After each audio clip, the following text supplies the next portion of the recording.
Saya pernah menjadi mangsa tuduhan dan kita fitnah lah. Ya. Saya ingat dulu ada yang oleh kerana saya tidak menyokong kerajaan Sheraton Move, saya ditendang daripada parti dan cuba untuk dikaitkan dengan rasuah. Syed Saddiq dikaitkan dan kebetulan ada beberapa kelakuan beliau yang mendedahkan beliau untuk disabitkan, maka beliau dibawa ke mahkamah dan sebagainya.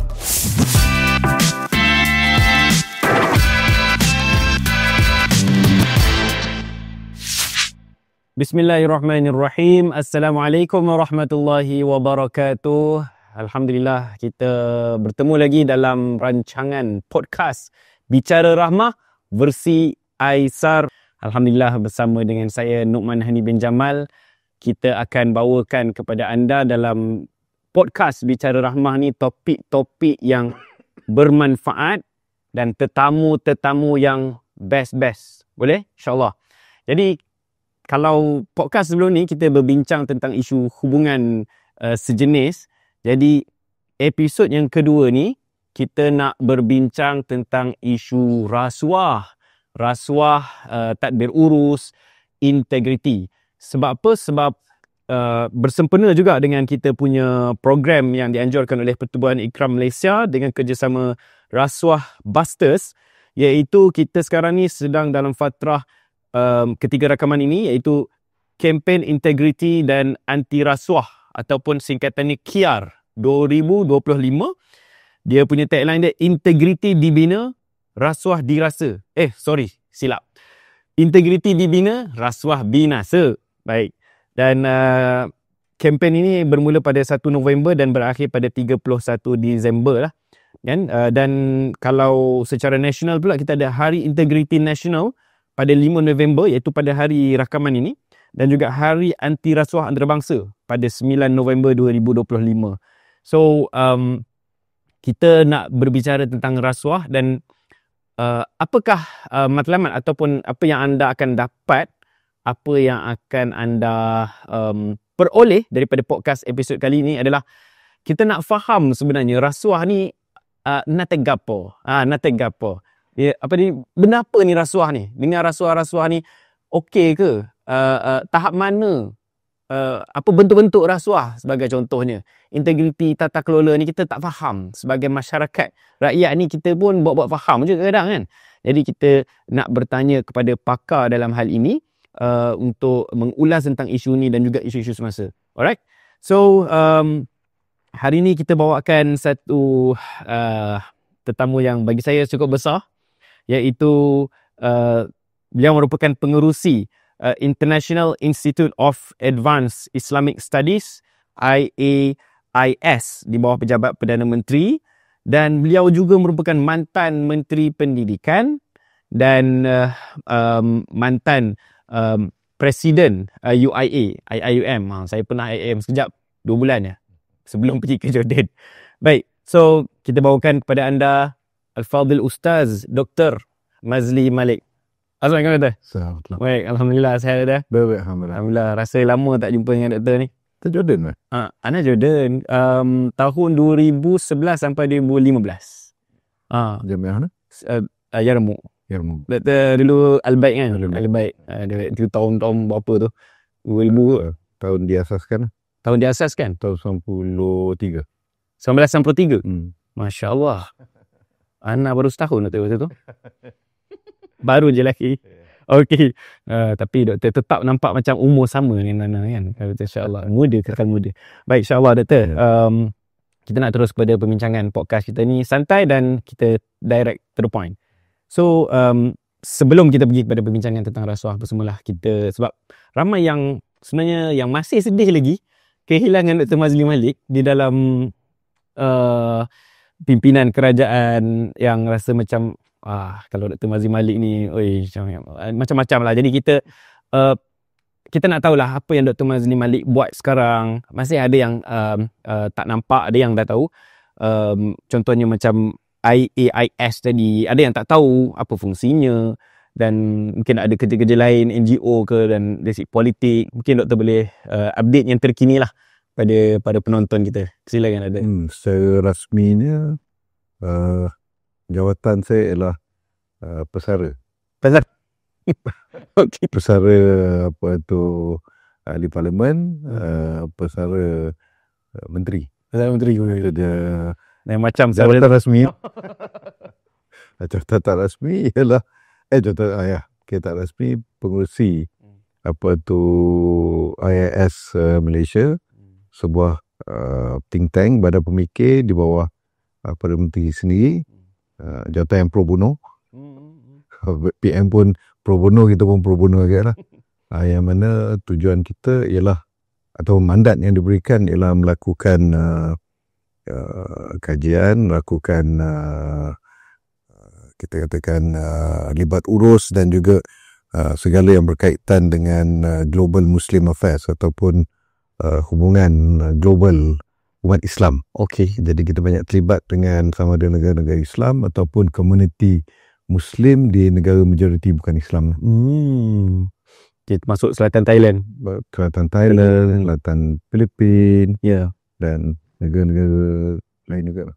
Okey. So, Doktor masih di dalam politik mungkin dalam politik saya masih lagi sebagai ketua cabang Parti Keadilan Rakyat Sempang Renggam, naib pengerusi Majlis Pimpinan Negeri Keadilan Johor dan juga ahli Majlis Pimpinan Pusat lah, di mana saya terlibat saya diamanahkan untuk menjaga Biro Hal Ehwal Antarabangsa. Okey. Sebenarnya kita tanya ni sebagai formality lah, orang dah kenal lah pun. Nak tanya lah, sebab kita kalau kita tengok perjuangan Dr. Mazli Malik ni bukan hanya dalam tarbiyah dakwah dengan pendidikan, kemudian dalam politik, kemudian masuk dalam kabinet kerajaan. Boleh share tak pengalaman apa beza, sebab dia adalah satu feel yang berbeza. Apa lesson learn ataupun apa ibrah ke something, yang apa pengalaman yang Doktor rasa this is the time yang Doktor nak share untuk orang ramai pun boleh benefit jugalah. Apa beza pengalaman antara fasa-fasa tu? Dia pertama kita kena jelas lah apa yang kita ingin capai dalam hidup kita lah. Kan? Kalau kita lihat, kalau dalam falsafah Aristotle bilang kita kena ada telos. Telos tu maksudnya purpose of life. Dan jadi kalau macam kita sebagai umat Islam, kita rasa kita punya matlamat kita macam surah Zariyat tu lah, untuk beribadah kepada Allah. Tapi bagaimana form kita beribadah? Yang pertamanya kita beribadah dengan menjadi hamba Allah yang baik kepada Allah Ta'ala menurut perintahnya, menjadi larangannya, dan juga kalau kepada manusia kita berkhidmat kepada manusia seperti mana kita suka orang kepada mengembirakan kita. Dan juga kepada alam sekitar kita mempunyai, kepada dunia ini kita punya amanah untuk memastikan dunia yang ada ini boleh diwariskan kepada anak cucu kita dalam keadaan yang lebih baik lah. Jadi berdasarkan prinsip macam gitu kita cuba buat sebaik mungkin dalam kehidupan.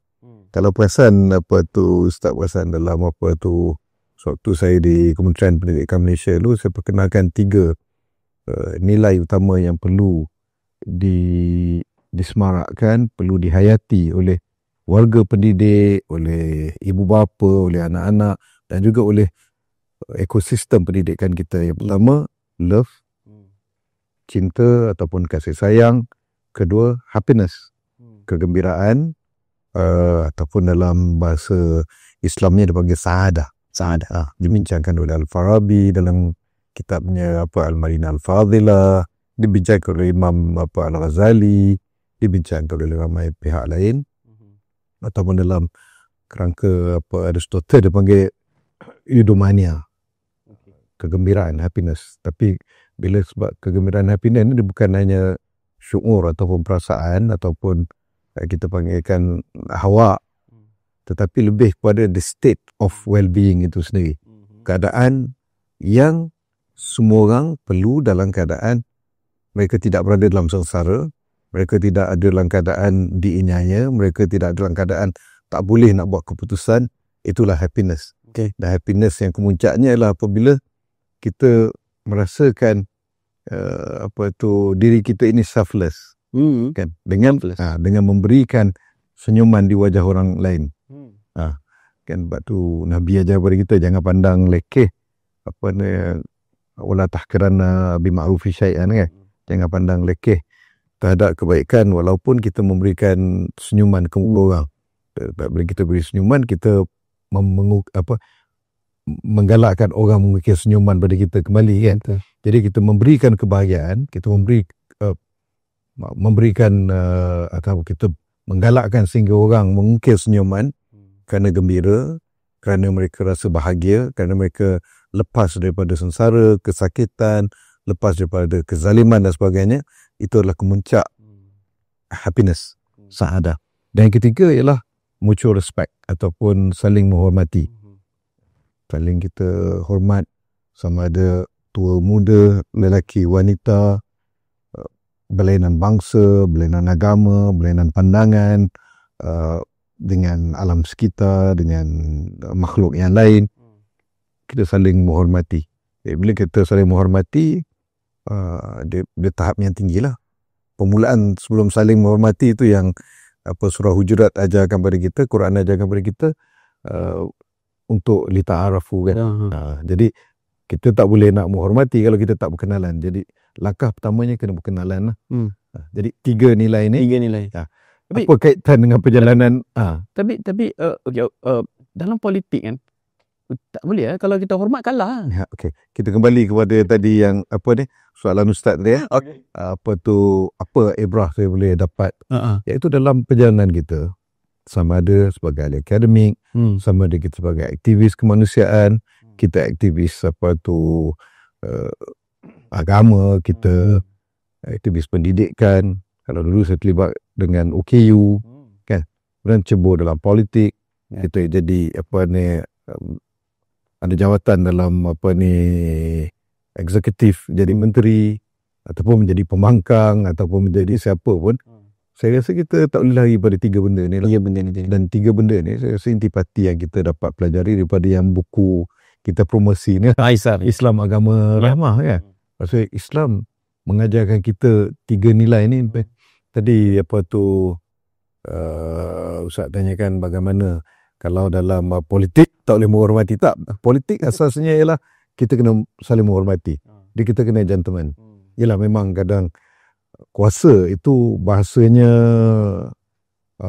agak ganas, tidak berperi kemanusiaan dan agak kasar, kan, kuasa sepanjang sejarah. Sepanjang sejarah bila ada kuasa, kalau dulu sampai berbunuh-bunuhan, adik-beradik, anak-beranak, pakcik, makcik dan sebagainya, semua berbunuh untuk dapatkan kuasa. Dan dapat kuasa untuk kekal kat kuasa, kan. Tetapi itulah beza kita buat agama rahmah ni, kan. Kita buat prinsip rahmah, kita kena menghormati. Kita kena menghormati. Tapi menghormati tidak bermaksud kita menggadaikan kita punya prinsip perjuangan lah, kan. Maksudnya kenapa kita lawan dengan pihak lawan tu, kerana kita ada ideal yang kita ingin bawa, kerana kita rasakan bahawa kita boleh nak berikan lebih baik kepada rakyat berbanding lawan kita, maka kita tawarkan kepada rakyat, kan. Saya pernah dengar lah, kan, ada orang kata politik ni dia macam perang. Kalau perang, dia kata macam okey lah, sebab ni kita dalam berperang ni, kita boleh fitnah, bukanlah fitnah, kita boleh, dia fitnah lah sebenarnya, kita boleh tipu sikit, kita boleh ni tak apa, ni untuk perang. Apa pandangan doktor? Boleh ke guna alasan itu untuk sebagai taktikal perang politik untuk buat benda-benda yang pada asalnya hukumnya tidak boleh? Kita kena ada moral standard lah. Okey, pertama sekali kalau ada perang ni, natijah ni kita bunuh. Takkan kita kata dalam politik, kalau politik seperti perang, jadi kita kena bunuh orang lah. Taklah kalau tahap tu. Kenapa dalam perang dibolehkan tipu muslihat, strategi dan sebagainya? Sebab itu melibatkan nyawa. Nyawa akan hilang. Itu pun Islam bagikan di dalam fiqhul jihad, fiqhul siyar dan sebagainya, ada tata cara perang kita. Tak boleh bunuh, orang tua, tak boleh hancurkan rumah, dan kalau kita rumah ibadat kita tak boleh, dan kalau kita telah melakukan perjanjian, kita memberikan perlindungan, kita tak boleh langgar. Contoh yang terbaik kita lihat selepas Tufanul Aqsa 7 Oktober. Bagaimana saya ingat kalau masa kat UIA tu, saya ajarkan komparatif antara international law, international humanitarian law dengan fiqh siyar ataupun fiqh jihad. Kan? Dan tu kita pening kepala nak ceritakan benda yang dah lama. Benda yang dalam kitabul siyar, kitabul jihad, cerita tentang bagaimana kau dapat tawanan perang, bagaimana kita melakukan suluh ataupun perdamaian, bagaimana perlindungan kita berikan kepada musuh dan sebagainya. Susah nak terangkan sebab kita tak ada contoh hidup. Tapi bila berlaku Tufanul Aqsa, saya kata, ya Allah, kenapalah ni tak berlaku 10 tahun dulu. Waktu saya ngajar subjek ni senang je tak. Okey, tengok macam mana Hamas. Bagi contoh tengok macam mana Hamas tawanan Israel. Kan? Macam mana Israel tawanan Palestin. Clear. Yang ini Islam bawa dijaga dengan baik semua. Saya dapat sijil lagi dibebaskan dan dia orang testimoni daripada mereka. Dia kata okey, waktu pada Hamas yang perempuannya Hamas tak kacau, Hamas tak rogol, Hamas tak cabul, malah diberikan kalau mereka nak semayang, mereka nak dengar berita semua, berbanding dengan tahanan Palestin di penjara Israel, dibunuh itu satu, diseksa, dirogol, bukan setakat wanita, lelaki pun dirogol, malah yang merogolnya dijadikan wira, orang yang melaporkan rogol itu dianggap penjenayah. Kan itu rosaknya masyarakat Zionis lah. Tapi bagusnya dengan rosaknya masyarakat Zionis, segala contoh yang terpuruk mereka pamerkan, orang baru faham tentang keadilan Islam. Orang baru faham tentang inilah beza. Kalau ada hitam ada putih, ada adil ada zalim, ada siang ada malam, baru nampak. Kan? Cuma bagaimana kita nak mempromosikan itu. Lepas tu saya lihat jarang, saya tak nampak lagi mana-mana ulama Islam, mana-mana pakar-pakar yang boleh ceritakan kenapa Hamas layan tahanan perang seperti itu. Sebab adanya hadis Nabi, adanya ayat Quran, adanya dalam kitab fiqh, bagaimana kita ni.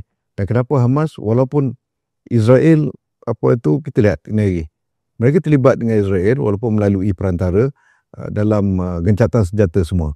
Hamas sampai ini hari tidak langgar. Tapi di pihak Israel sentiasa langgar.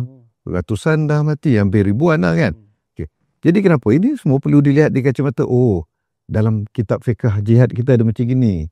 Patut Hamas amalkan macam gini. Dan barulah tercerna. Kalau dulu orang kadang, saya menghadapi sekarang, bila nak ngajar fiqhul jihad, nak ngajar fiqhul siyar ni, dia nama satu bab dalam kitab fiqh yang cerita tentang perang. Itu nama dia fiqhul siyar. Tadi disebut fiqhul siyar, orang kata dia satu bab, satu chapter dalam penulisan kitab-kitab fiqh berkaitan hukum Islam.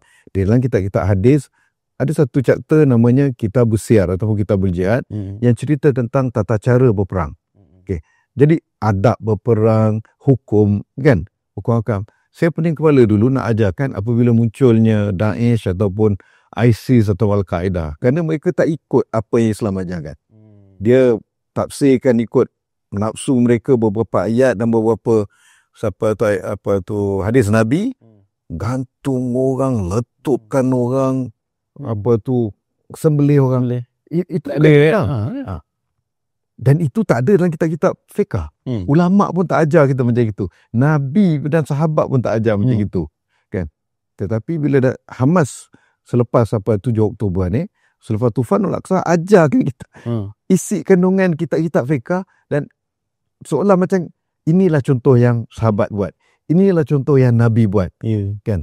Jadi rasa itu satu perkara yang kita kena bedah semula tentang sepanjang Tufanul Aqsa sehingga hari ini, apa fiqh jihad, apa fiqh perang yang kita boleh fahami daripada itu. Jadi kembali kepada soalan Ustaz tadi, konteks begitu juga berpolitik. Dalam berpolitik, kalau kita ini ngaku Islam, konon perjuangkan Islam, tetapi tidak ada tata etika kita, kita tak ada prinsip, kita dilihat kalau kita ambil itu namanya hadiah. Orang lain ambil, namanya rasuah. Kita fitnah, kita namakan strategi, kita namakan itu halal. Orang lain fitnah, kita katakan ini bertentangan dengan Islam, musuh Islam dan sebagainya. Jadi mereka ni tak ada beza dengan Daesh, dengan penganas-penganas ini, iaitu memanipulasi Islam, merosakkan Islam, mengikut hawa nafsu mereka. Dan sebenarnya tok guru kepada merosak Islam dan sebagainya, Khawarij lah. Khawarij, satu kumpulan yang muncul di zaman Saidina Ali. Ramai kan yang tanya Khawarij, siapa Khawarij? Kan? Diorang yang satu kumpulan yang muncul di zaman Saidina Ali, asalnya mereka menyokong Saidina Ali waktu Saidina Ali berperang dengan Muawiyah. Dua-dua ni sahabat Nabi. Dua-duanya penulis wahyu. Dua-duanya besar. Tetapi itu merupakan, kita namakan fitnah yang berlaku, merupakan satu ujian yang Allah berikan pada para sahabat. Kan? Jadi pada waktu itu asalnya mereka sokong Saidina Ali. Tetapi apabila Saidina Ali berdamai dengan Muawiyah, mereka tak setuju dengan Saidina Ali. Jadi mereka muncul dengan slogan, kami inginkan hukum Quran. Maksudnya dia nak imply, dia nak katakan bahawa Saidina Ali tidak ikut Quran. Dan mereka lakukan peperangan, memerangi Saidina Ali dan memerangi Muawiyah dua-dua. Dan merasakan bahawa mereka lah yang terpaling Islam. Jadi itu asal usulnya. Dan daripada Khawarij ini kita lihat mengkafirkan orang Islam. Saidina Ali, sahabat Nabi, anak saudara Rasulullah, dan ikutan umat Islam dikafirkan, apatah lagi orang lain. Dan ini hari kita lihat ciri-ciri Khawarij, walaupun bukan ajaran Khawarij yang mengkafirkan Saidina Ali, tetapi ciri-ciri Khawarij, dia rasa dia terpaling Islam. Bila dia buat salah, dia kata itu Islam. Orang lain dia kata haram, kan? Dia mengkafirkan orang, dia kata orang itu tak cukup iman, tak cukup Islam. Dia rasa dia perjuangkan Islam. Tetapi pelakuan dia sentiasa menunggang Islam untuk keuntungan peribadi. Orang lain dia kata kalau buat Islam pun ini tidak Islam betul, ini tidak ikhlas, ini tidak sebab. Jadi ini ciri-ciri Khawarij. Jadi yang disebutkan tadi, kalau yang nak gunakan fitnah dalam politik dan sebagainya, itu Khawarij moden ada. Khawarij moden. Khawarij moden, neo Khawarij. Neo Khawarij. Oh, okay. So kadang-kadang sebagai rakyat biasa lah, kita confused sebenarnya kan. Kita tengok ni orang ni ustaz pakai kopiah ni. Orang kata cerita piramidi kita takkan lebih nak menipu kan. Masa tu doktor pula tak pakai kopiah kan. So jadi dia macam ni lah betul kan. So maknanya Nabi dah bagi amaran kat kita, kan, tentang bagaimana wujudnya orang yang dari segi apa kita kata zahirnya, dari bagi keterampilannya, nampak macam terpaling Islam, tetapi Nabi suruh berjaga-jaga. Maka Nabi kata, dia kata akan muncul satu kaum, engkau rasa engkau punya solat tak bernilai nak bandingkan dengan solat mereka. Puasa kau tak bernilai nak bandingkan puasa mereka. Tetapi Nabi kata mereka keluar daripada Islam, maksudnya mereka tak ikut ajaran Islam tu, keluarnya mereka lagi laju daripada anak panah keluar daripada busurnya. Maksudnya pelakuan mereka mengkafirkan orang, menghalalkan fitnah untuk politik dan sebagainya, itu sebenarnya pelakuan itu mengeluarkan mereka daripada agama tanpa mereka sedari. Dan Nabi kata bahaya orang-orang seperti ini. Saidina kan sahabat cerita, Khawarij ni kalau niat dia punya semayang sampai mekak-mekak kaki, dekat muka mereka sampai ada bekas air mata. Bukan setakat dahi hitam tu je kan. Kalau setakat kopiah dengan pakai jubah ni, jauh tak boleh nak lawan lah Khawarij punya macam tu. Tapi itulah hakikatnya. Okay doktor, kita nak pergi lebih sikit tentang topik kita lah, rasuah apa semua ni kan. Macam baru ni kalau terperasan keluar berita yang ada 9 orang yang kena tangkap SPRM. Salah satunya adalah eksekutif muda pegawai di Petronas Petronas kalau tak silap, dan melibatkan itulah kontrak Petronas something like that kan. So benda ni bukan baru dan benda ni berlaku sangat banyak. Isu commission, isu ialah dia kita tak ada pengalaman, saya tak ada pengalaman jadi pegawai kerajaan kan. Adalah sembang-sembang ni orang kata jadi pegawai kerajaan, especially yang pegang role-role yang penting ni, orang macam-macam lah, orang nak offer tu, orang nak offer ni. So sebenarnya apakah diperbolehkan komisen ni, dan kalau boleh macam mana, kalau tak boleh kenapa, what's the rule? Mungkin untuk ramai orang cakna, dan bila cakna untuk supaya apa, supaya kalau dia nampak dia boleh report lah, ini salah kan, sebab sekarang dia jadi normal, biasa lah ni, biasa lah kan. So what's the real the facts yang mungkin orang ramai kena tahu lah tentang isu-isu ni komisen tu. Saya berkaitan ni, teringat dengan kata dia sahih berkaitan seorang sahabat nama Ibn Abi Lutaybiyah kan. Dia ni sahabat Nabi yang ditugaskan untuk kutip zakat. Oh, okay. Hadis ni begitu menarik. Nabi pergi ke rumah dia dan dapati kat rumah dia ada apa tu, hadiah banyak. Rumah Nabi? Tak, Nabi pergi ke rumah sahabat bernama Ibn Abi Lutaybiyah ni. Apa tu, ada hadiah. Jadi Nabi kata, ni apa ni? Dia kata, ini bukan zakat. Dia kata, ini bukan zakat. Zakat memang clear. Aku kutip, bagi, serahkan. Tak ada satu sen pun kan. Tapi dia kata, oh ini hadiah orang kasih kat aku. Nabi cakap, kalau kau tak kerja sebagai pemungut zakat, soalannya lah, Nabi kata, kalau kau duduk kat rumah bapa kau dapat tak hadiah-hadiah ni? Maksudnya Nabi kata, kalau kau tak kerja sebagai pemungut zakat ni, kau dapat tak hadiah ni? Kau tak dapat kan pulang balik. Poin yang Nabi nak ajarkan kat sini, kadang ada benda tu yang bukan hak kita. Bukan hak kita. Kalau benda yang kita usahakan, kerana usaha kita, itu satu yang kita berniaga, kita bekerja, kita melakukan sesuatu, sama ada dengan cara kita katakan mendapatkan dengan cara yang halal, itu satu perkara yang lain, itu dipanggil nafkah kan, itu dipanggil sumber pendapatan. Tetapi ini dia dah ada sumber pendapatan, dia dapat tu selain daripada gajinya. Jadi ini memudahkan, ada orang kata, tapi kalau dia berniaga lain. Kalau dia kerja lain tak apa. Ini pekerjaan dia dapat tu in favor sebab kedudukan dia. Maknanya macam tadilah nak berbezakan, kalau kau tak ada jawatan ni kau dapat tak? Jadi orang kata apa salahnya pula? Kata salahnya bukan kerana apa, kerana kalau dia berhadapan dengan keadaan orang yang bagikan hadiah tu minta favor daripada dia. Kan? Adakah sudah oleh kerana dia termakan budi, adakah dia akan balas budi orang tu? Kalau dia suruh melakukan, orang yang bayar tu, orang yang bagi dia hadiah, ingin melakukan sesuatu bertentangan dengan undang-undang.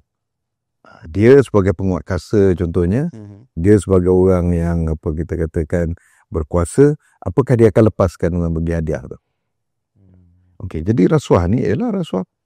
Kita mengambil benda yang bukan hak kita, sama ada untuk membenarkan perlakuan yang bertentangan dengan undang-undang, ataupun untuk mengambil orang yang tidak layak untuk berada di tempatnya, kan? Ataupun kita melepaskan seseorang itu daripada kesalahan-kesalahan yang dilakukan. Biasa kalau kita dengar, ialah perkara paling biasa orang kata, duit kopi kan? Polis dia tahan orang tu buat kesalahan, tapi ni macam mana berlaku ni? Nak lepas kena bagi duit kopi, orang nampak tu rasuah. Ataupun yang biasa nampak orang tak layak masuk tender dan sebagainya, oleh kerana dia bayar, orang ambil bayaran tu, dia diluluskan. Akhirnya projek tak jadi, projek terbengkalai dan sebagainya, kan? Itu rasuah. Kan? Dan sekarang ni lebih complicated. Tadi Ustaz sebut kan, macam mana perkara kerajaan dan sebagainya. Kadang dia menipu invoice, itu pun kira salah laku juga lah, salah guna kuasa. Ataupun the favoritism dengan memberikan kepada orang yang tak mampu, tak layak. Kan? Tapi oleh kerana dia bayar ke, ataupun dia adik-beradik ke, dia ada pertalian keluarga, itu salah guna kuasa jugalah. Kalau macam contoh, okay, Dr. Mazli sebagai menteri, saya sebagai businessman contoh kan, memang kita masuk tender seperti biasa, and then alhamdulillah lepas segala jenis penapisan dapat tu kita rasa berterima kasih kepada doktor, jadi kita nak bagi hadiah. Adakah itu, mana dia dapat bagi hadiah itu pun selepas daripada ni, and so adakah itu termasuk dalam rasuah ataupun CP ke macam mana tu? Dia kalau kita lihat dari segi undang-undang, benda yang selepas tu dan sebagainya mungkin tak boleh nak dijadikan suatu untuk disabitkan kesalahan lah, kan? Kecuali kalau memang dia dapat trace, kan? Dia dapat trace, memang ada perjanjian. Ini tak ada, ini dalam konteks ni tak ada masuk. Ini tak sebab. Okey, kalau segi undang-undang dia tak boleh nak dikaitkan lah, kan? Tetapi kalau seorang itu mungkin dia nak jaga min babil warak, kan? Dia nak jaga, tak maulah benda ni syubhat lah apa. Dia nak jaga tu, itu yang terbaik. Itu yang terbaik. Baik. Jadi tak ke macam ini untuk, bukan memang tak related dengan projek ni, tapi untuk projek kemudian. Tapi digunakan projek yang dah dapat ni sebagai alasan. Tak, sebab tu dia katakan yang terbaiknya dia tak payah. Semuanya kadang pun dalam bisnes kan, apa ni ada orang kata, yalah kalau you tak buat ni memang tak dapat lah, orang lain semua buat, you tak buat, macam mana you nak dapat? So I mean this is dilema dalam kalangan orang bisnes. Macam mana? Sebab memang cumanya kalau zaman sekarang ni alhamdulillah mudah, sebab tata kelola tu lebih baik. So itu dilemanya lah kan. Dia dalam keadaan macam itu, kalau kata ni tak dapat dan sebagainya, kita jangan lupa kita kena guna kabel. Maksudnya? Kena kabel di sepertiga malam. Masya-Allah. Minta kepada yang memberikan segala yang orang dapat. Kalau itu kita tak dapat, maksudnya Tuhan bagi yang lain yang lebih baik. Mungkin kalau nak dapat yang tu tak susah untuk kita, tapi tak akan bagi lain yang sebenarnya lebih baik untuk kita dapat. Ya, insya-Allah. Inilah mungkin pesanan kepada para kabel direct. Kabel, ada kabel yang lagi direct lagi. So insya-Allah Allah yang pegang rezeki kan. Tak perlu nak terlibat ar-rashi wal murtashi finnar. Jadi perasuah dan yang menerima rasuah tu di dalam neraka. So dan ada satu istilah lagi, tak tahu benda ni termasuk ke tak dalam rasuah. Contoh istilahnya bantu kawan. Dia tak bagi duit, dia tak bagi hadiah, tapi dia macam, kau tolonglah aku lah, tolong push ke apa ke, tolong ni. Is it termasuk juga dalam rasuah ataupun tak? Dia sebutkan tadi lah, kalau orang tu diberikan kerana ada hubungan, kekeluargaan, kawan dan sebagainya, dan dia tak layak, tak boleh lah. Tapi kalau dia layak boleh? Kalau dia layak dan dia ada credential kat situ, dan kita yakin dia boleh deliver, kan? Tapi tengok juga, kalau dia yang paling layak, dan sebab itulah ada panel ya? Tu kan? Tapi kita tak boleh lah. Dan ini hari pun kita lihat jelas dalam di bawah Kerajaan Madani tak boleh surat sokongan kan? Apatah lagi nak luluskan, sebab apa? Sebab dia ni kawan yang lagi tak boleh kan? Cuma siapa tu, kalau berdasar penilaian dia terbaik, dia layak, dan kita tahu kalau dia buat benda ni boleh deliver. Sebab apa? Sebab dia ada pengalaman buat gini, kan? Dan kita tahu dia bukan jenis dia dapat tender kemudian dia jual tender. Yang masalah yang berlaku macam itu, kau ingat kan? Isu yang berlaku ialah balik-balik orang tu, kan? Okey. Nak tanya doktor tentang isu semasa. Boleh kita pergi kepada isu semasa sikit. Related masih dengan rasuah. Kalau boleh lah tanya doktor ni, saya takut juga nak tanya isu semasa ni. Dia soalan yang wajib dijawab. Ini yang arwah Profesor Siddiq Fadil jawab soalan saya masa kat atas pentas sinar lah wacana. Saya kata saya nak tanya soalan, dia kata soalan yang wajib dijawab itu hanya soalan munkar dan nakir. Jadi kalau soalan moderator itu dijawab boleh, tak dijawab pun boleh.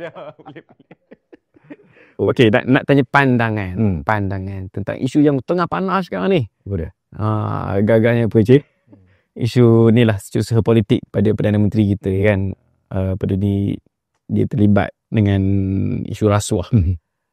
Mungkin boleh Doktor bagi komen sikit, insyaAllah. Kita lihat kenyataan Yang Berhormat Perdana Menteri di Parlimen itu sendiri, itu sudah jelas. Dia kata tak kisah awak supul PM ke, awak Tan Sri ke, awak Datuk Seri ke, awak Menteri ke, kalau ada apa-apa kesalahan dilakukan, awak kena berhadapan dengan konsekuensinya. Dan kita lihat dalam kes ni, beliau telah pun dibawa ke SPRM. Beliau pagi ni ke semalam yang dibawa ke mahkamah? Pagi tadi ya? Tak pasti. Okey, telah dibawa ke Mahkamah Tinggi untuk dibicarakan, dan tidak ada campur tangan. Kalau dulu mungkin nak dibawa ke SPRM pun orang takut sebab apa? Ini set poll PM. Dulu hanya pengambilan kan. Tapi ni jam kalau ada bukti dan sebagainya, laporkan kepada SPRM. SPRM akan lakukan siasatan dan akan dibawa ke ke pengadilan dunia Lili. Cuma saya agak lawak sikit. Saya tak tahu lah, saya bukan undang-undang. Mungkin diperlukan orang-undang untuk ceritakan. Tapi saya rasa peguam Datuk Seri Samsul ada jawab lah. Yang si Albert T tu, dia katakan Samsul terima rasuah. Kan? Jadi dia pun dibawa. Bila dia dibawa, dia siasat. Di mahkamah dia kata dia tak mengaku bersalah bagi rasuah. Dia bagi tidak rasuah. Kalau dia kata dia mengaku bersalah dia bagi rasuah. Sedap, kita kata sekarang ni Syamsul kena dibicarakan lah. Kan? Ini dia kata dia mengaku tak bersalah. Malah yang dia kata dia ada banyak lagi bukti. Banyak lagi bukti kau bagi kat orang dan sebagainya. Dia kata jadi satu watak yang agak pelik, dan dia pun pernah di-charge sebelum ni kan. Tapi dia lepaskan. Kan? Dia ada DNA dan terang-terang dia mengaku, dan dia ada video yang menunjukkan dia bagi, cuma dia tak dapat. Jadi saya tak tahu kenapa selama ni, maksudnya sekarang ni baru dia ditangkap, kenapa selama ni dia bebas. Dan kemudian yang banyak perkara yang ni lah, tapi itulah dunia politik. Ya, itu dunia politik. Dan yang ada orang kata ni, ada orang kata wayang je ni nak bagi nampak ni lah orang kanan pun boleh, orang kata wayang je. Apa pandangan? Saya rasa apa yang dilalui oleh Datuk Seri Samsul waktu siasatan SPRM tu, kalau dia sanggup untuk jadi wayang, saya rasa dia kurang waras lah. Kerana dia, it will drain your energy, it will drain your mental. Kenapa? Kerana saya pernah menjadi mangsa tuduhan kita fitnah lah. Saya ingat dulu ada yang, oleh kerana saya tidak menyokong kerajaan Sheraton Move, saya ditendang daripada parti dan cuba untuk dikaitkan dengan rasuah. Syed Saddiq dikaitkan, dan kebetulan ada beberapa pelakuan beliau yang mendedahkan beliau untuk disabitkan, maka beliau dibawa ke mahkamah dan sebagainya. Jadi macam kes saya, saya ingat lagi pegawai penyiasat kata, dia kata Doktor YB, dia kata saya minta maaf, saya tahu, tapi benda ni arahan atasan. Jadi yang kena siasat, alhamdulillah saya tak kena teruk sangat. Mereka ni jumpa saya 2 kali, 3 kali, dalam 2 jam, 3 jam konsisten. Soalan dia tanya serupa gini-gini. Dan saya kata tak ada apa. Boleh tengok akaun saya, boleh tengok akaun pejabat parlimen. Bagi dia memang tak buat. Tak ada benda. Kalau dia kata ada tak macam gini-gini. Kalau ada, saya kata SPM lagi tahu. Tapi yang teruk kena ialah pegawai-pegawai saya. Mantan supul saya, mantan SUA saya, siapa tu pegawai-pegawai di pejabat parlimen, ada sampai 24 jam, ada sampai 36 jam ditorture dan sebagainya dalam keadaan benda yang dia tak buat. Memang tak buat. Saya ingat lagi antara benda yang ditanyakan ialah, bayangkan ada separuh tu sampai jadi vertigo. Dan dia dah agak berumur lah. Your dad punya batch semua lah kan. Pacik-pacik kan. Kena tahan sampai 72 jam ditanya macam gitu begini-gini. Jadi itu torture tu.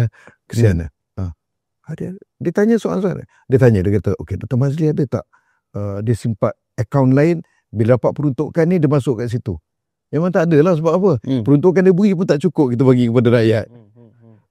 Saya teringat, saya kesian lah kepada rakyat di tempat parlimen lama saya dulu. Sampai hari kalau apa-apa datang kata, doktor, takkan tak ada sumbangan gini lagi? Tak ada.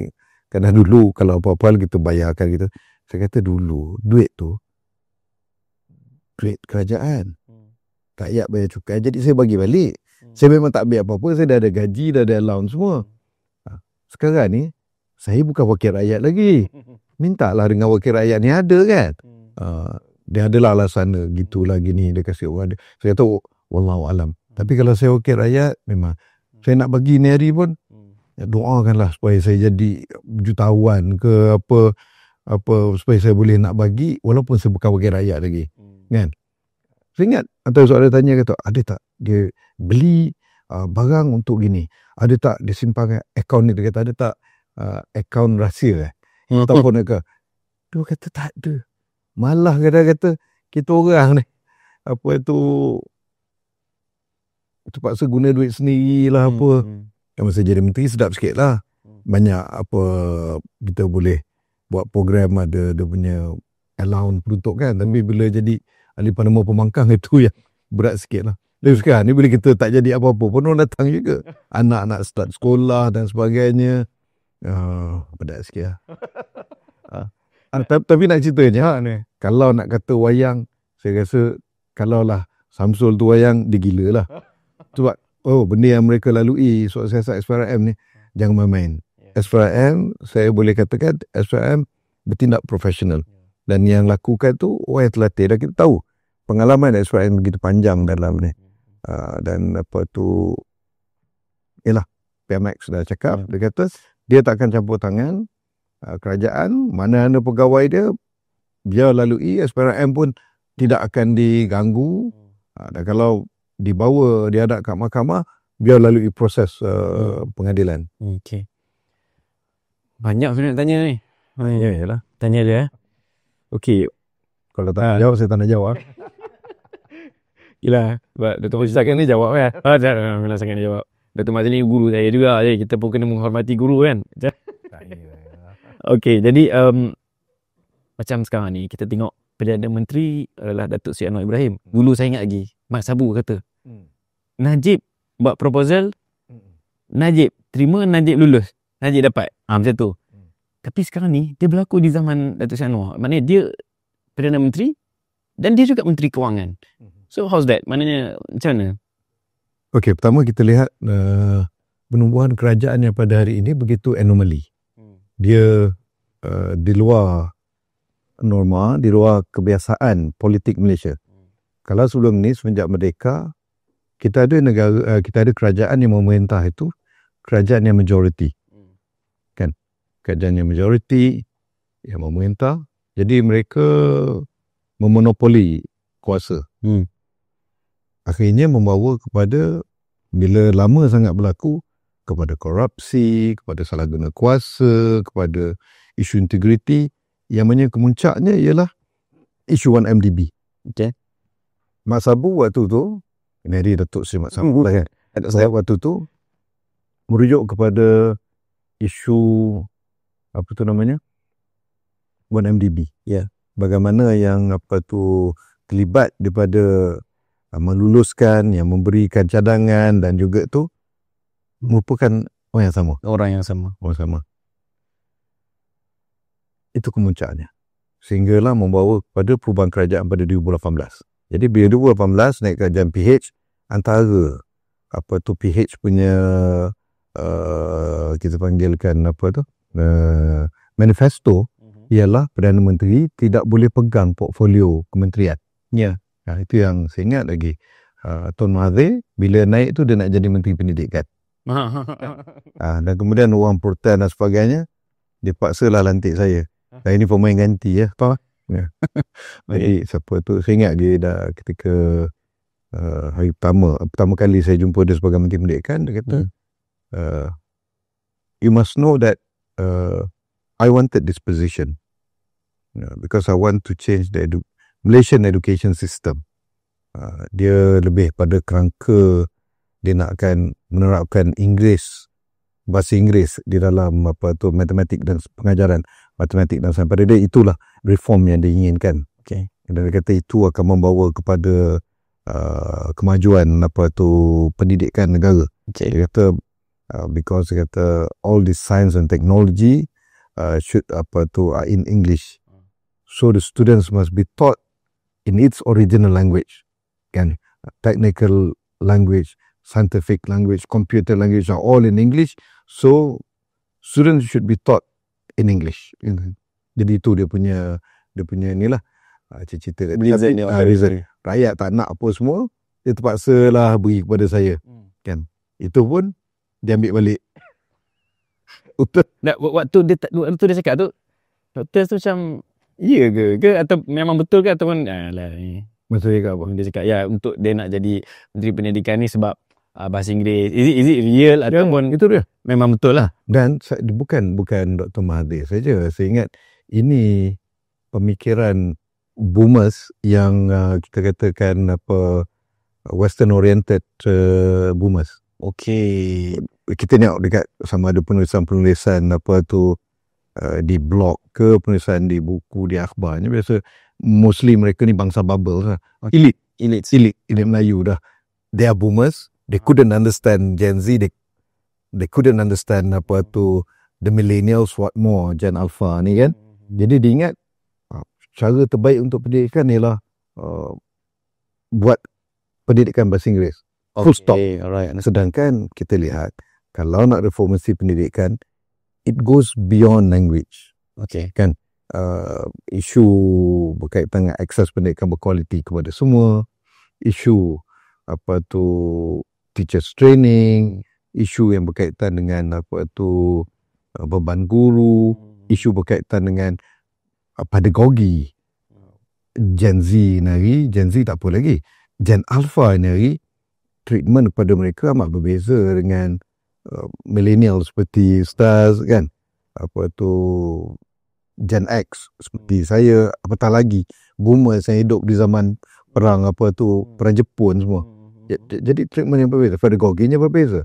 Kalau kita ingin buat reform itu, pertama kita kena keluarkan pendidikan kita pada kerangka 90-an itu sendiri.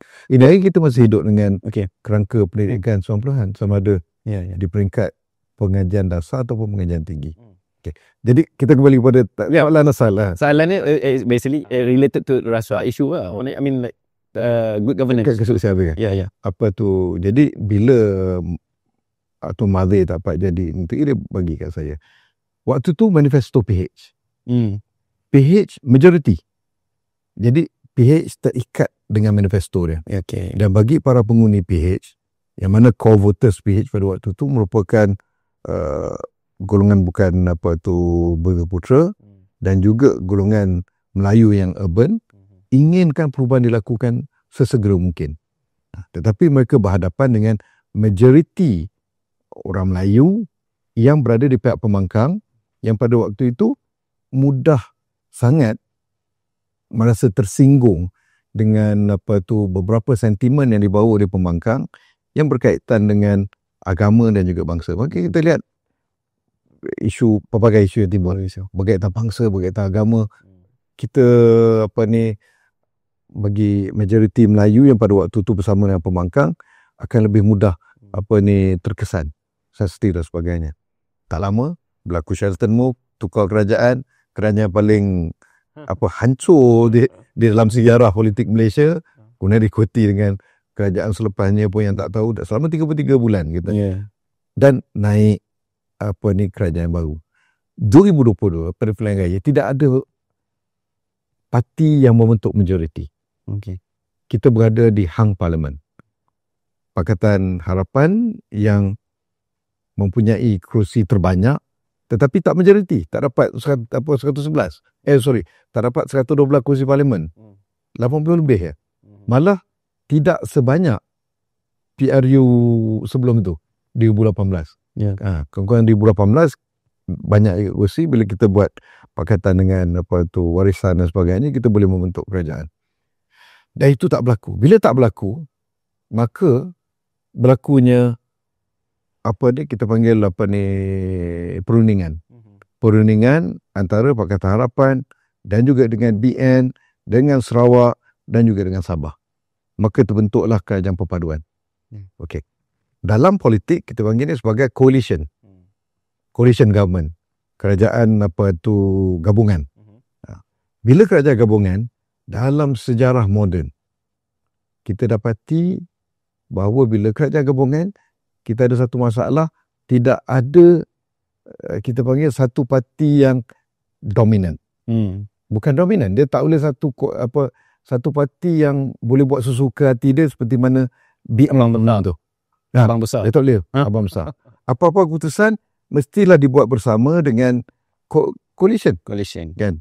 Sama ada dengan pelantikan eksekutif, sama ada nak buat polisi-polisi, dasar-dasar dan sebagainya.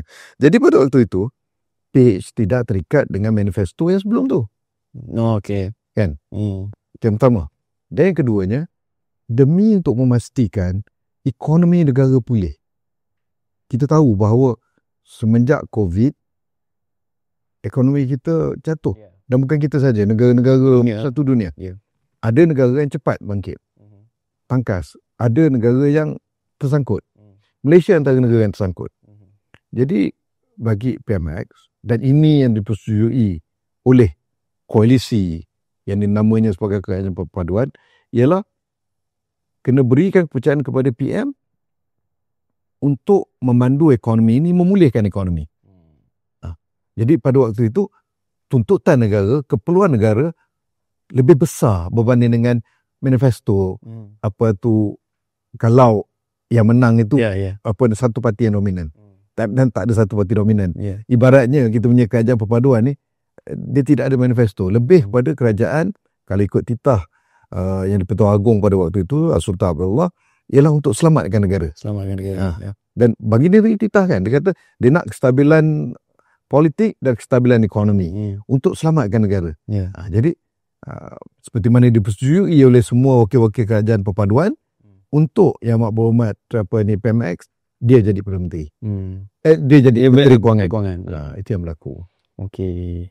So I mean, dia tak semestinya tak boleh macam tu. I mean, dia tengok jugalah konteks apa semua lah kan. Okay. So macam bawa ni di Sabah, pergi Sabah ke? Ada? Ya, saya kat 2 bulan. 2 bulan? 5 kali. 5 kali pergi? Alhamdulillah tempat yang saya kempen menang lah. Alhamdulillah. Dia melalap. Satu-satunya kursi Pakatan Harapan menang. Don melalap di Tenor. Wah, Alhamdulillah. Ya. Tak pernah pergi Sabah berkali je. So tak kira pun tak faham juga. Ramai orang yang mungkin tak nampak secara real situation di apa dia ni, di Sabah tadi. Tapi sebelum kita nak pergi ke Sabah ni, kita berehat sekejap. Lupa nak berehat. Silap sangat dengan Dr. Mazli bercakap ni. Jadi kita jangan ke mana-mana, nak tahu kupasan Dr. Mazli tentang Sabah. Kita berehat sekejap, insyaAllah. Jangan ke mana-mana.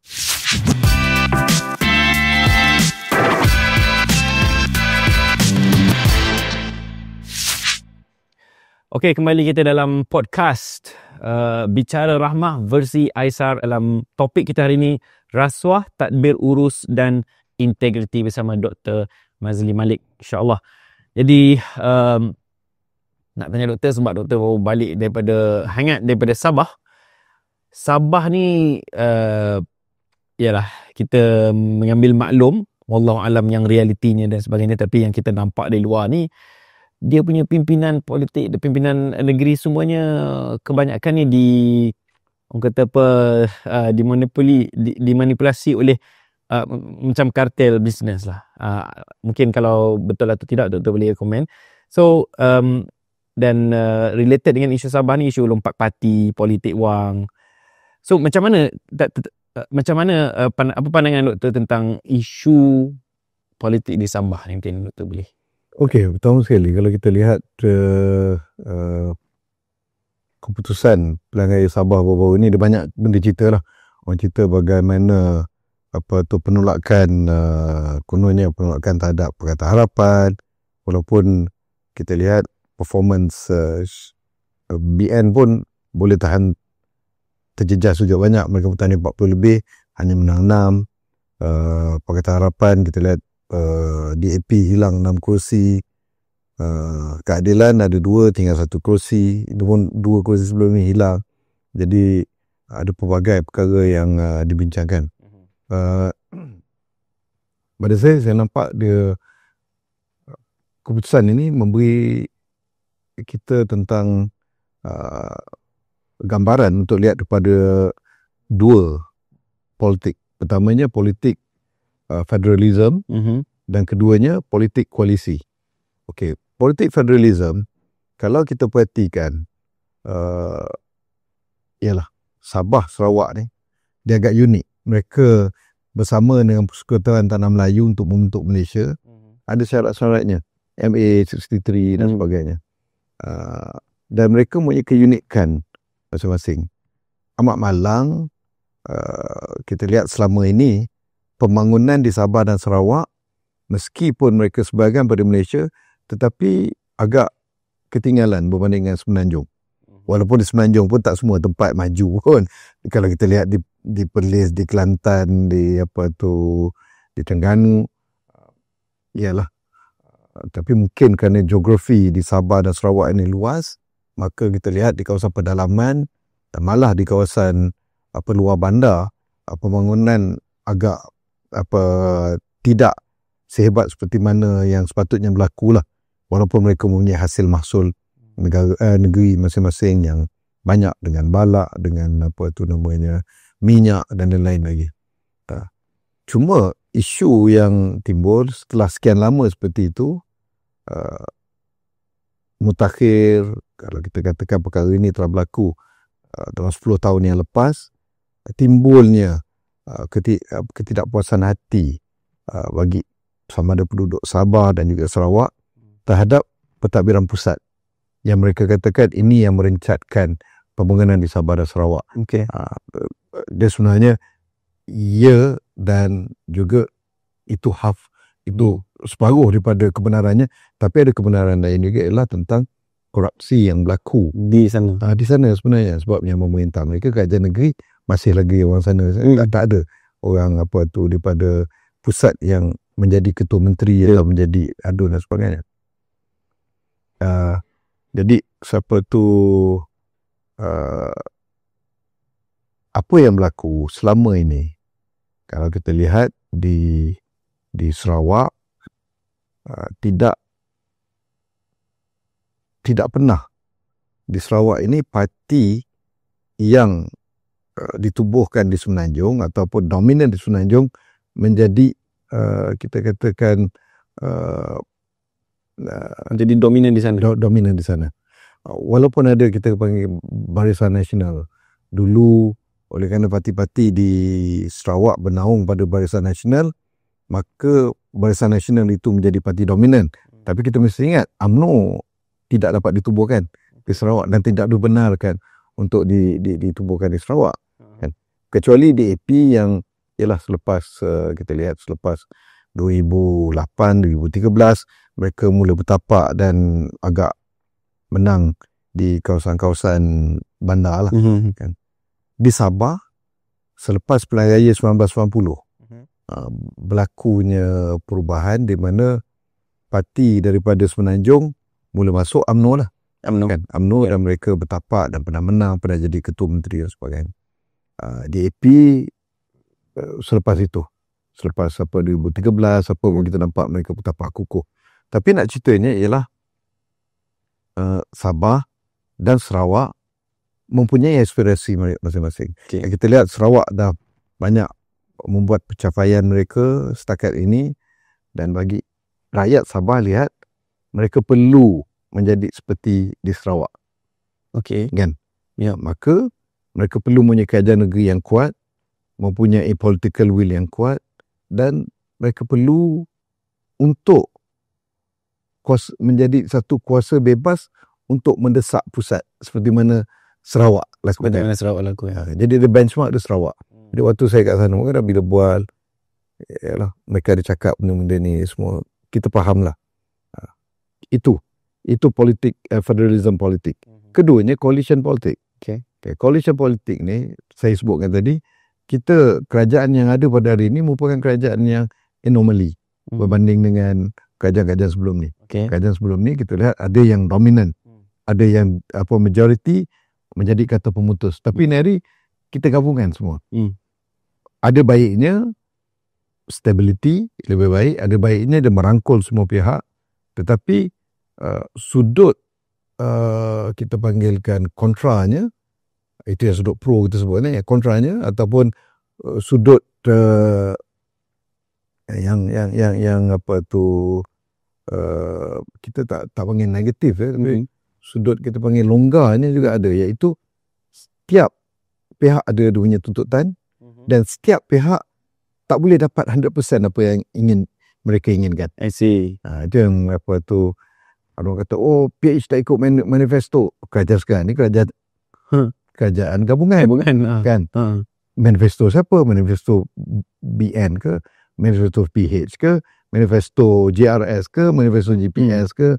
Jadi itu satu perkara yang apa ni tidak boleh. Dan ni bukan di Malaysia saja, sebelum ni kita lihat kerajaan UK selepas 2010 berlaku. Dan agak kita katakan agak apa tu mengerikan, iaitu biasanya pasca kerajaan koalisi ni, kerajaan gabungan, dia akan ada pihak yang terkorban.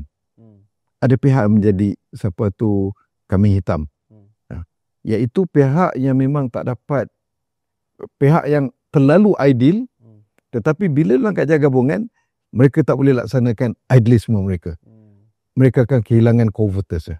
Sebab core voters mereka mengundi mereka selamanya kerana idealism itu, sama ada ideologi ataupun manifesto ataupun apa-apa saja yang mereka ingin bawakan. Kan? Tak dapat. Bila tak dapat, jadi dia akan kehilangan core voters. Kan? Jadi di sini, inilah cabarannya. Cabaran bagi PH selama ini, core voters PH kebanyakan daripada bukan Melayu, kita kata majoritinya Cina dan juga Melayu bandar. Mereka mempunyai idealism.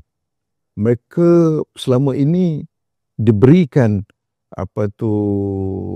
diberikan harapan, dan mereka pun memberikan sokongan dan juga undian kepada Pakatan Harapan berdasarkan idealism yang mereka percayai. Mereka nakkan. Tetapi bila hari ini kita lihat mereka tak dapat 100%. Kan? Walaupun performance kerajaan pada hari ini begitu luar biasa. Dari segi ekonomi, dari segi pencapaian, kita lihat ringgit kita jauh lebih baik, kemudian berinya SARA, berinya budi dan sebagainya. Macam-macam. Yang PM kata ekonomi nak naikkan ceiling dan nak naikkan lantai. Ini satu pendekatan yang pada saya groundbreaking punya pendekatan yang negara di dunia selepas COVID-19 tak ramai yang mampu nak lakukan seperti ini.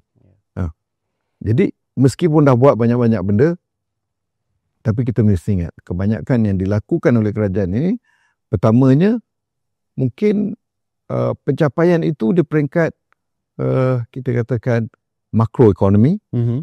Pencapaian itu di peringkat kita katakan pemain-pemain industri yang besar, dan juga untuk rakyat yang bawahan. Okey, rakyat B40 paling, saya rasa rakyat B40 paling untung pada waktu hari ini. Untung dengan dapat, tapi sebab itu ramai taikun-taikun jadi tak puas hati kan? Nanti loh. Tetapi siapa tu kita kena kita tak boleh nafikan juga dengan segala insentif diberikan, dia datang bersamanya harga barang naik. Cost of living naik. Okey. Jadi benda itu tak dapat dinafikan, tetapi kalau kita lihat dalam kerangka makro, mereka ada duit lebih untuk tu. Dia tak boleh bandingkan sebelum ni. Kan? Tapi tak apa, itu satu. Tetapi isu yang besar ialah SME. Golongan peniaga-peniaga. Tycoon dia untung kan, sebab projek-projek besar berlaku. Tetapi ini SME, Small Medium Industry Enterprises. Golongan peniaga yang ramainya ialah daripada sama kaum Cina. Yep. Kan? Jadi mereka terpaksa bayar cukai yang lebih. Mereka kena elektronik SST lah apa sebelum ni. Dan apa tu kalau kita lihat, walaupun yang berikan sara budi dan sebagainya, tetapi itu tak cukup untuk membantu SME. Itu yang pertama. Dan yang keduanya ada beberapa janji-janji yang kita berikan kepada masyarakat bandar dari segi reformasi semua yang mereka tak rasakan. Jadi disgruntlement ataupun tak puas hati ni, dissatisfaction lah, bukan disgruntlement. Dissatisfaction itu timbul. Jadi mereka menggunakan kuasa mereka sebagai pengundi, terutama kaum Cina di Sabah sebagai early warning system, early warning sign. Okay. Dan kita kata Sabah mungkin ada isu political or federalism dan sebagainya, tetapi reaksi daripada Semenanjung terhadap putusan Sabah itu yang lebih ngeri. Sebab kita lihat bagaimana terang-terangan sama ada di media sosial ataupun di media umum yang kelompok Melayu urban dan juga golongan Cina dan juga golongan peniaga terang-terang mula menyatakan ketidakpuasan hati mereka. Jadi perkara ini perlu ditangani oleh kerajaan menjelang Pilihan Raya Umum akan datang. Dan antara ketidakpuasan hati mereka yang agak besar juga ialah berkaitan pendidikan. Walaupun kita lihat di bawah PMX banyak benda kita buat, perbaiki tandas lah, itu gini.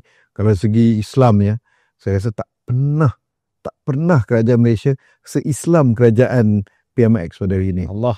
Dengan yang ulama datang setiap bulan. Tajuk utama. Nah, itu hakikatnya. Kita boleh tanyakan golongan boomers, kita boleh tanyakan golongan generasi X seperti saya. Mungkin millennial yalah dapat rasakan juga, tapi ni ramai ini Gen X ni kan. Ataupun tanya boomers, generasi mak-mak saya kan. Dia kata, ini hari dia kata dengan ulama datang setiap minggu, program Islam sana, program Islam sini. Kadang-kadang semacam lebih-lebih banyak pula. Dan tak dihargai. Orang yang menjadi targeted audience itu belum tentu menghargainya. Okey, dia menghargai, bagus, ada ulama datang, ada selawat sana, selawat sini. Tetapi waktu pilihan raya, mereka punya political preference mereka sendiri. Mungkin ni sebab faktor ta'assub kot. Mungkin dia asal apa yang dia buat baik ke, aku tak suka. Mungkin juga. Itu kena tanya pengkaji politik lah, bos sebenarnya lah. Tapi kita mesti ingat, kadang konservatism dalam politik itu dia datang bersekali dengan konservatism di dalam pemikiran dan juga dalam pengamalan itu. Jadi itu antara benda lain yang kena difikirkan, dan saya kira di waktu ini yang terbaik untuk kerajaan ialah untuk melakukan real reform lah. Dan antara kalau real reform, ekonomi mungkin dah berjalan elok dan sebagainya, untuk deliver jaga golongan bisnes, jaga untuk golongan urban dan pendidikan. Isu pendidikan kena ada real reform, ada perlu kan. Okey, baik, insyaAllah. So kita berada di khulasah ataupun rumusan kepada podcast kita hari ini. So apa yang kita boleh belajar daripada podcast hari ini is berkenaan dengan tadbir urus khalifah. Sebagai seorang khalifah, kita mentadbir negara kita kena dengan tata kelola dan kena jauhi rasuah dan kena ada integriti, kena macam tadi sebagai good leader, kena jadi good listener dan sebagainya. So benda ni semua ada juga disebut di dalam buku Asas Islam Rahmah ataupun Aisar singkatannya, yang banyak menceritakan kalau kita boleh paling mudah sekali dalam usul yang pertama juga, iaitu syumuliyatul Islam, iaitu Islam itu yang menyeluruh, yang maknanya bukan hanya di rumah-rumah ibadat tetapi di sekolah pun antara tempat yang ada elemen Islam. Tak perlu sebenarnya bukan tak perlulah, menyatakan ada setengah sekolah Islam, it's not about nama sekolah tu Islam ataupun bank Islam, tetapi kalau kandungannya tidak Islamik,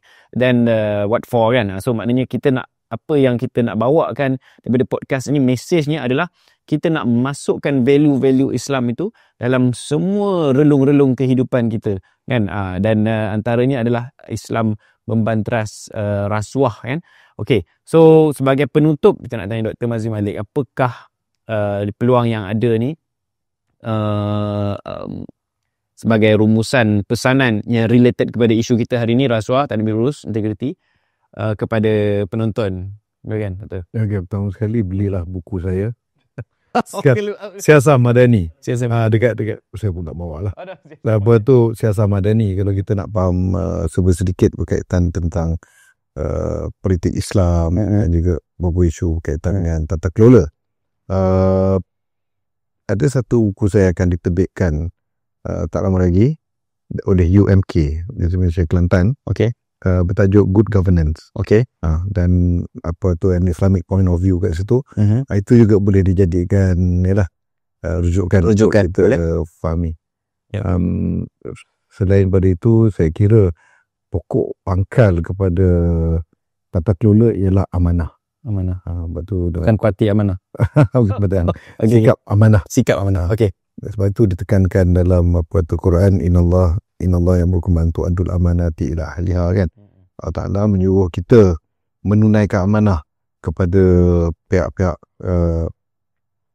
yang sepatutnya. Jadi konsep amanah tu merupakan konsep yang paling penting dalam hidup seorang Muslim, dan saya kira dalam buku Aisar ini pun ditekankan tentang konsep amanah. Bagi pemimpin itu amanah adalah satu perkara yang memandu kat mana-mana dia berada. Tata kelola, integriti, melawan rasuah dan sebagainya, dia kembali kepada amanah lah. So pentinglah. Dan untuk pengetahuan semua, kalau di online pun boleh dapatkan di kedai Dr. Mazli Malik, kan? Dan di Shopee, TikTok. Dan sebenarnya salah satu daripada penulis ni adalah Prof. Madia Dr. Hamidah binti Mat. Siapa tu? Okey, beliau merupakan isteri kepada Dr. Mazli Malik, insyaAllah. Dia ni bukan conflict of interest lah. Dia rasuah ke? Bukan. Apa dia? Sebab ni penulis dia adalah isteri Dr. Mazli Malik. Jadi dia dah final pula. Tak ada. Buau ya. Okey, jadi insyaAllah dapatkan buku ni di TikTok, Shopee dan sebagainya. Kalau boleh kontak dengan Pertubuhan Ikram Malaysia ataupun kedai Dr. Mazli Malik, insyaAllah. Jadi itulah, kita sama-sama kita berjuang, sama ada kita ni sebagai individu ataupun masyarakat di mana-mana saja kita berada, kalau dapat kesan ada unsur-unsur rasuah, integriti, kita laporkan, dan kita kena banteras supaya negara kita aman dan damai, insyaAllah. Sekian saja. Jangan lupa subscribe kita punya YouTube channel dan juga follow kita punya social media untuk ikuti dan dapat notifikasi untuk episod-episod yang seterusnya dalam Bicara Rahmah versi Aisar bersama Dr. Mazli Malik kali ini, insyaAllah. Terima kasih, Dr. Okey. Jumpa lagi ya. Assalamualaikum warahmatullahi wabarakatuh.